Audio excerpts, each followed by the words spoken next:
Bonjour chers tous, j'espère que vous allez bien, heureux de partager encore une pensée avec vous cette semaine. Productivité remarquable par sa présence.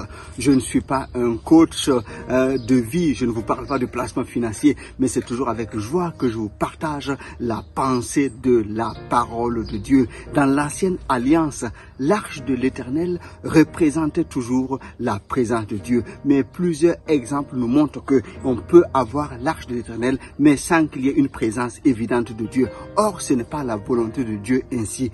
Dans la vie du prophète Élie, l'arche de l'Éternel était dans la maison, mais la parole dit, la parole de l'Éternel était rare, donc Dieu ne parlait pas si souvent. Un moment donné, ce peuple-là aussi d'Israël était en guerre avec les Philistins. Malgré la présence de l'arche de l'Éternel en leur sein, pendant le combat, le peuple a perdu la bataille.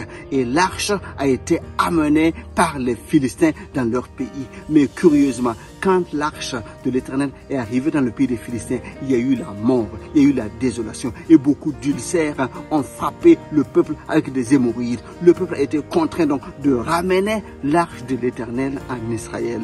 Je raccourcis l'histoire, mais sachez que quand l'arche a atterri dans la maison d'Obed-Édom, là il y a eu foison de miracles, une productivité maximale, une bénédiction totale, parce que en seulement 3 mois, les contemporains ont remarqué une différence nette. Cela veut dire que les animaux de cet homme ont produit de manière accélérée avec abondance. Ces champs ont produit de manière inhabituelle et tout le monde a remarqué quelque chose se passe chez Obed-Édom parce que la main de Dieu était sur lui par l'arche de l'Éternel.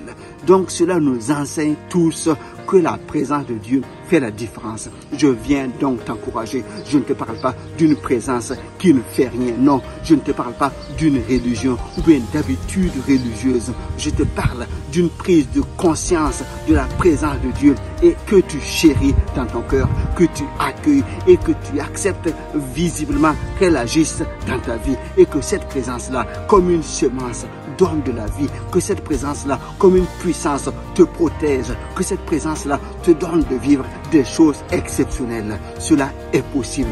Dieu n'a pas changé. Il a béni Obed-Édom. Il veut aussi te bénir, toi et ta maison. Si tu accueilles de manière consciente, de manière respectueuse, de manière obéissante sa présence dans ta vie, il veut que tu vives une bénédiction, une productivité remarquable. C'est ce que Dieu veut pour toi, alors que les prochaines semaines, tu remarques, tu vives quelque chose de différent parce que tu as accepté, laisser Dieu bénir ta vie. Alors, sois encouragé en cette semaine, en cette saison.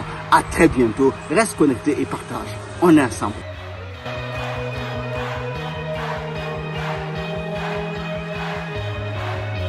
I don't wanna be on my phone, but I can't be